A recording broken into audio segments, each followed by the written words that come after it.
こで風向きが結局さ、こっちじゃなかったんだな。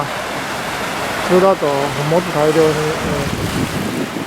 打ち上がれるんですよね。風向きが違ったんだね。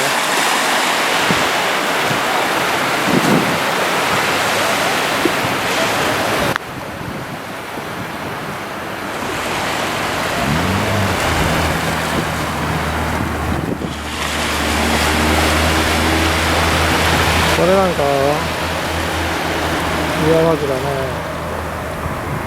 これはまあ打ち上げたもんなんだ。前のもんかもしれないけどね。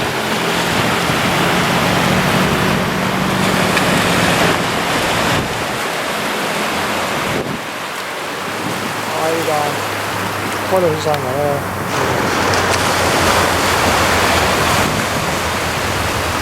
こういう感じ。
雨がないからかわいそうだね。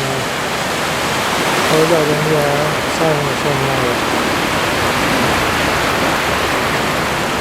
こういう感じですね。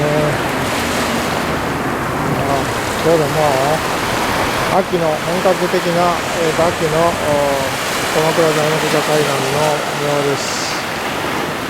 雲もだんだん、秋雲になってきましたね。非常に気持ちいいですね。お、来たぞ。